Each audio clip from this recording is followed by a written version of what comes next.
What's good, people? Y'all all right? We're almost at the end of this little series. We'll revisit everything as the season moves on and everything kind of progresses. You know what?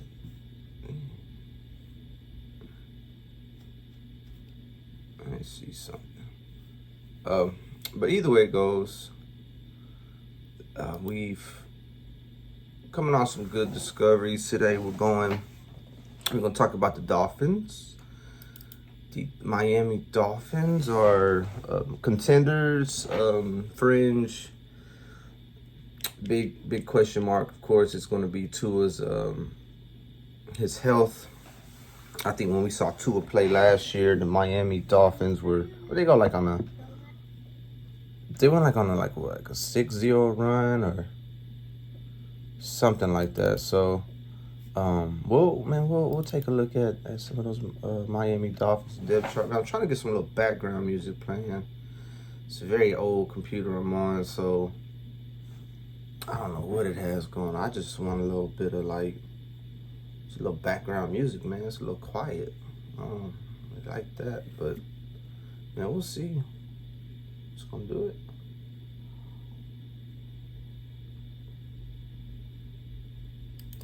I don't think it's gonna do it, y'all. Either way, back to the topic at hand. We'll just do another quiet one. I'll get you some music next time, y'all. I got y'all. So Miami was okay. So when I gotta do this research, man,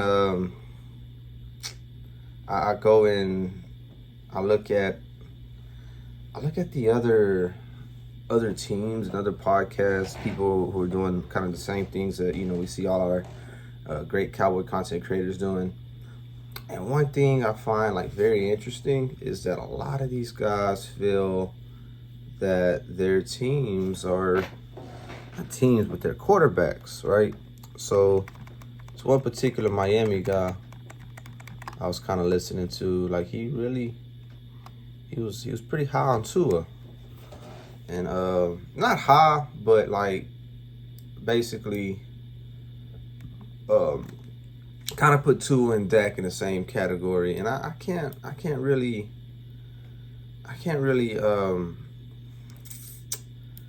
roll with that, I can't accept the fact that Tua and Dak are the same quarterback. Maybe in a sense of so much potential, but there's that little, maybe that's what people look at it and of course until Dak kind of, and it doesn't necessarily take a Super Bowl win, right? We see Josh Allen and Joe Burrow, they're kind of in that not quite on the Mahomes talk, but they're pretty close to it. Play. Oh Lord, it's loud.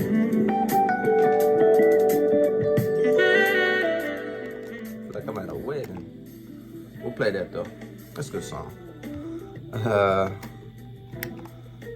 probably did play that at a wedding before. But let's see. Let's get into the roster, man, and we'll break it down. I'm gonna go ahead and start with where they are better. I'm gonna start like that. In my opinion, I'm gonna tell y'all where I feel Miami can clearly say, hey, we have a better roster, and that would be, of course, on the wide receiver spot. I can't honestly sit here and act like Lamb and Brandon Cooks are head and shoulders of, not head, even head and shoulders. I can't say that they're better than Tyreek and Jalen right now. I can't say that we're in a better situation. Cool thing is I've been listening to is that Cedric Wilson has actually been someone that they're not really in love with anymore. And that's what you get when you sign guys based off of 1 year of production and you want to throw a little bit of money around, is that a lot of times, man, these contracts will add up. So if I'm paying this guy 8 and I'm paying this guy 10, it all seems like pretty cheap contracts just relative to what position they play. But it all adds up and the production's not there. You might feel like, oh man, that guy's not worth the money we're paying them, and which in some cases is correct, but all teams go through this. I'm, again, looking at those Dolphins podcasts, man. Those guys are, they want to come off the Cedric Wilson money. I think he's owed 7. You give him, I think you got to pay him at least 2 to get 5 back. So, I mean, Cedric Wilson is, as much as we loved him, as much as we felt like it was done for the Cowboys to let him go, I mean, everybody's not always worth their weight in gold. So, but it's a wide receiver situation. They also got Robbie Anderson. He's going by Robbie Chosen now. I kept hearing this Chosen wide receiver. I don't know who they're talking about, but I didn't know Robbie Anderson changed his name to Robbie Chosen. Eccentric kind of guy. Kind of a weirdo. But but at the end of the day, he's I think in camp he's they say he's turning heads. So Robbie Anderson might if he's a pretty fast guy too, so that wide receiver group is pretty good over there in Miami. Can't take nothing away from them. This and the other strong unit they have, in my opinion, is the stronger than ours. I'll say that. Stronger than ours. Nah, I can't really say that their secondary is that much stronger than ours. I like their cornerbacks, but our guys are no scrubs, and they have Xavier Howard and Jalen Ramsey, of course, Deshaun Elliott, Javon Holland as the safeties. Third cornerback, Cam Smith, Kador, Kahul. They have a lot of cornerbacks too. I think they're pretty deep in the cornerback room, from what I was hearing. A lot of competition. So Miami might be a place where, if you need that, if Jalen Tolbert or one of your cornerbacks aren't really panning out, then you can kind of go search around them when they cut some guys, because they're pretty deep. So cornerback room, wide receiver room, I would say those rooms are pretty. I say the wide receiver room is better than ours. I would say their cornerback room they're about the same. I mean, and it's splitting hairs when you're talking about the difference between their tandem and our tandem. So, I mean, I won't get too much into it. I mean, we can get into stats and analytics and all that, but in my opinion, Jalen Ramsey and Xavier Howard, they're pretty comparable to Diggs and Gilmore. Javon Holland's pretty good. I want to see. That's somebody I wanted. He was an Oregon guy. One of those long line of safeties. So from what I understand, he's panning out pretty well in safety room. Deshaun Elliott. We got a better safety room. Kind of starting everywhere. By the way, just kind of going around their roster. My fault, y'all. If there's a certain order you were looking for, I'll go back to the offense though in a minute. I just want to look at their defense. I was really just jumping to the cornerback room, but I'm going to work backwards. But linebacker-wise, I think there are 3-4. So their inside linebackers are Jerome Baker, David Long Jr. I'd be lying to say if those are guys that I'm familiar with. I'll just go take a look at some of their stats. David Long had 52 solo tackles. I'm guessing he was hurt last year. We won't get all into that. I really don't feel like getting all into that. And then, we played on, I think, second and third last game. So, a lot of things probably changed for Miami. Jerome Baker had 100 tackles. So, solid linebackers, inside linebackers. Jalen Phillips and Bradley Chubb are your outside linebackers. And you remember Bradley Chubb, I think they traded for him last year. Got him from the Broncos. Jalen Phillips, another one of those guys that you kind of saw in the draft. Late first, early second round kind of guys that he's panning out.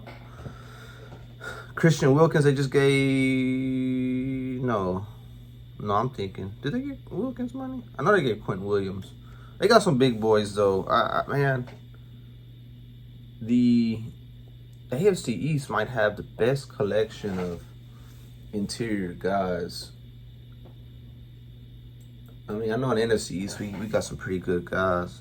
I ain't gonna say best, but I say right behind the NFC East, they got some good guys, man. When you talk, I think we went over. I mean, this is Christian Wilkins. Even though he's a end on a 3-4, he kind of is playing inside. When you talk about the way those 3-4s kind of work out sometimes for you. But I mean, he's not an interior guy, but he's a big boy. But Wilkins, Ed Oliver,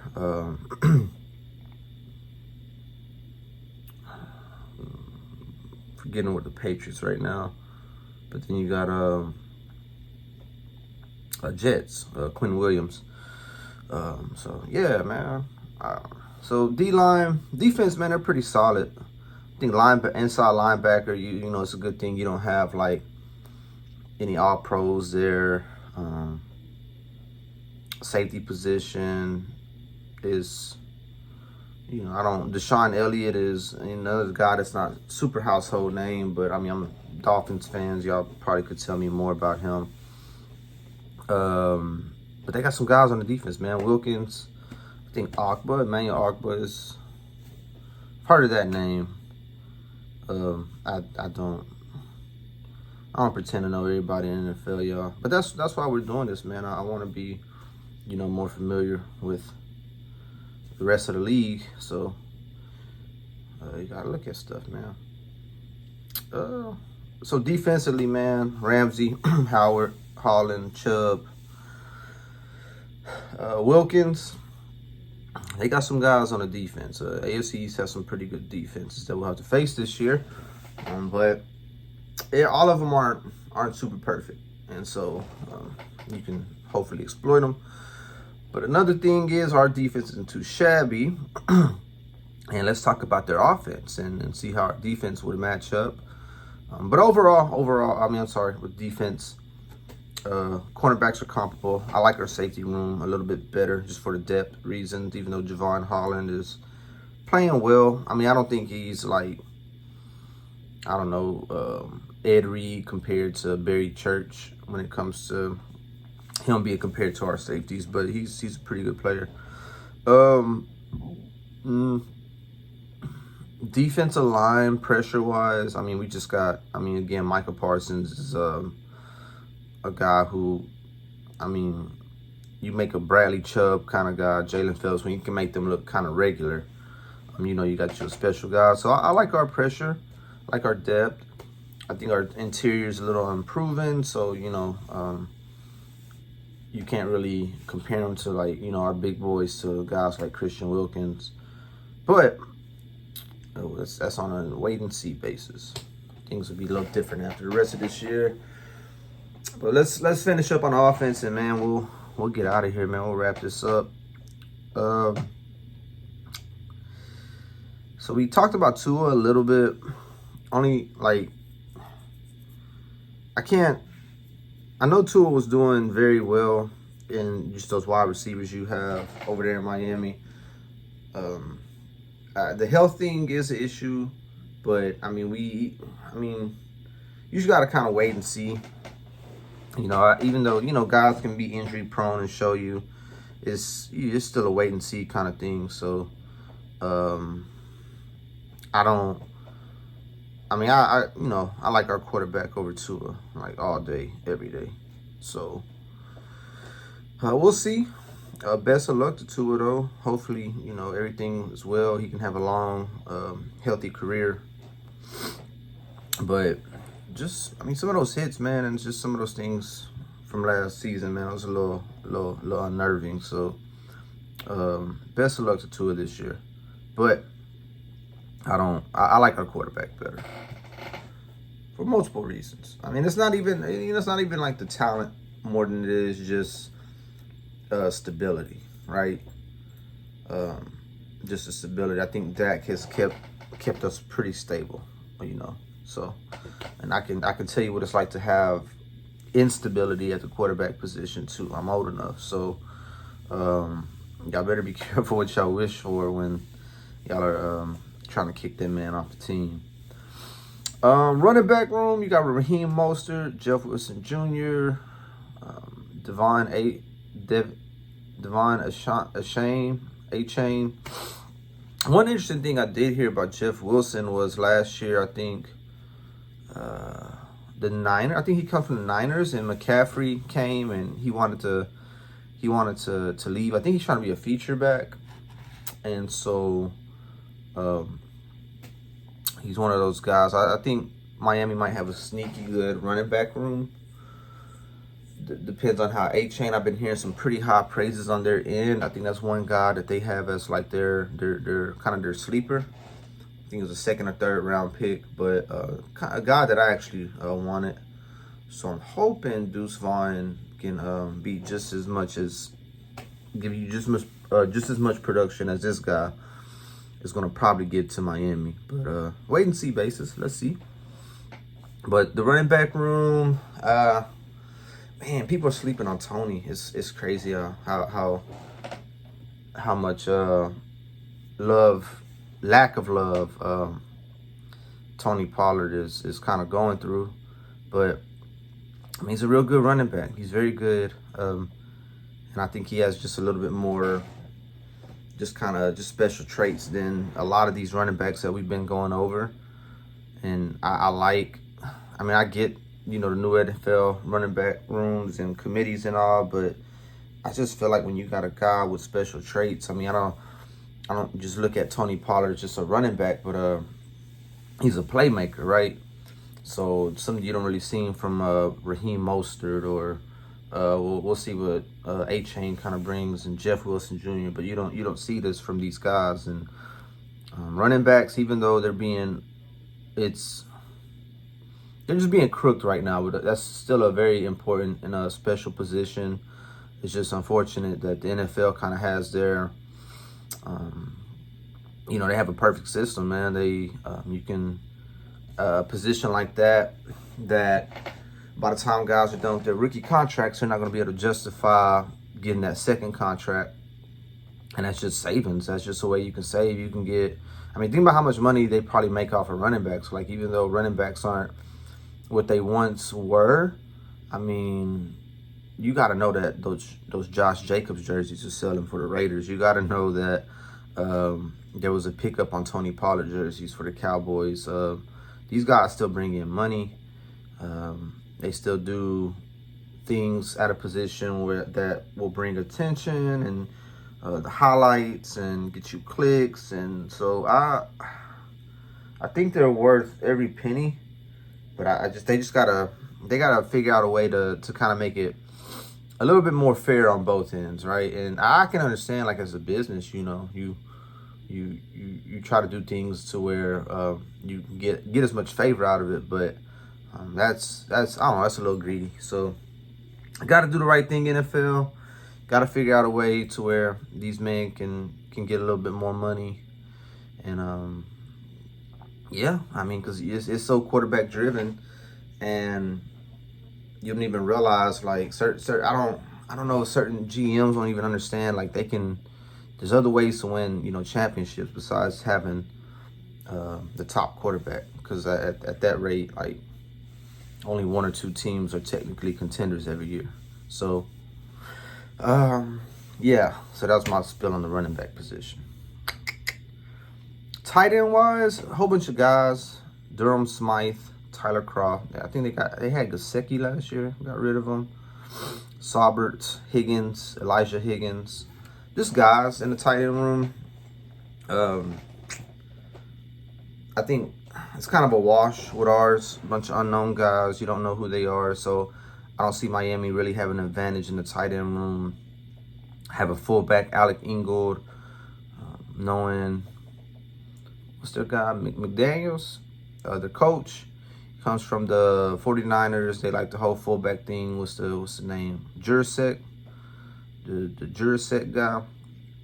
Well, they're fullback, but so they'll probably bring a fullback on, but we'll see. Alec Ingold. That's the fullback. Y'all remember that name? He got 6 carries last year. All right.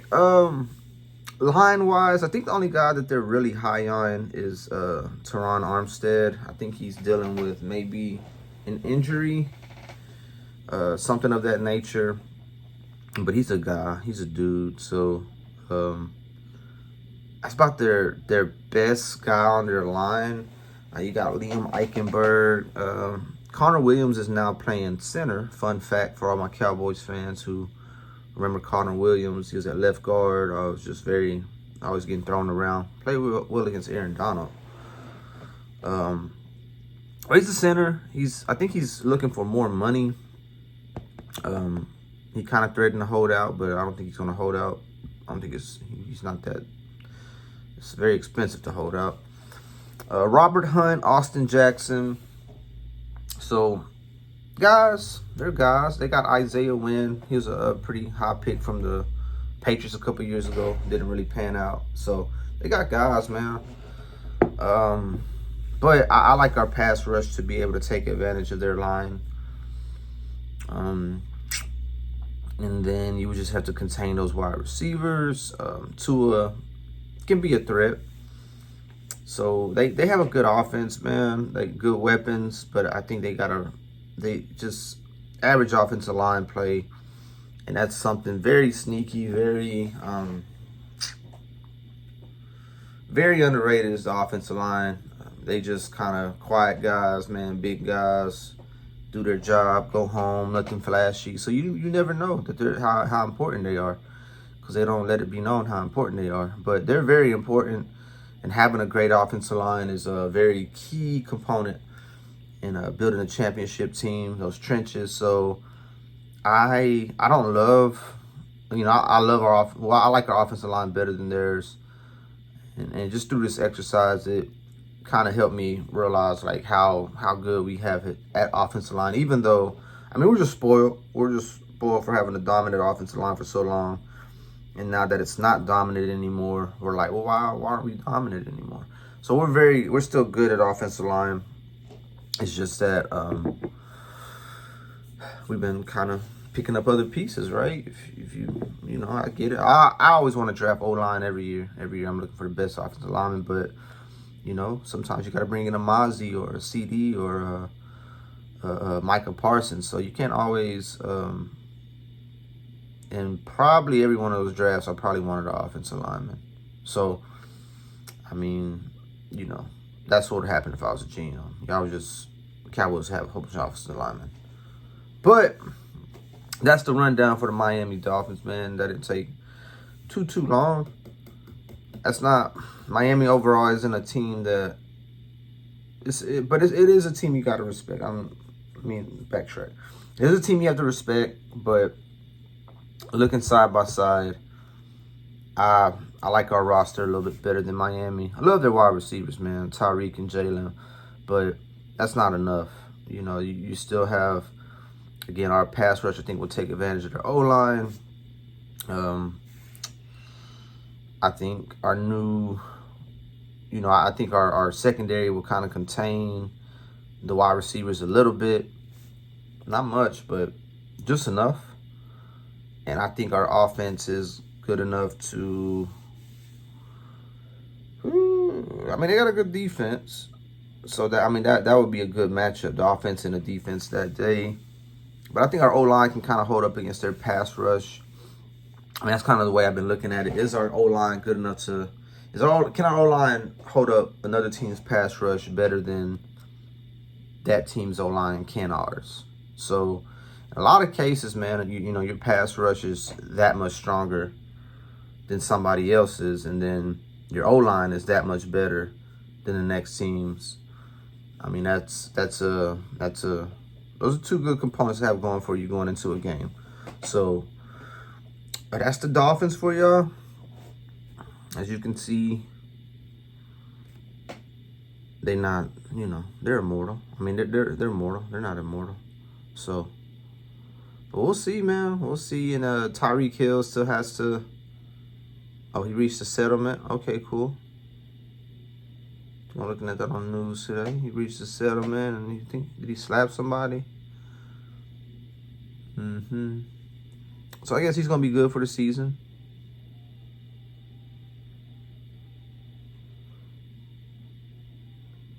Hitting a marina employee during a disagreement. Slapped the employee on the back of the head, but said the person declined to press charges at the time. Huh. Alright, well. Keep your hands to yourself.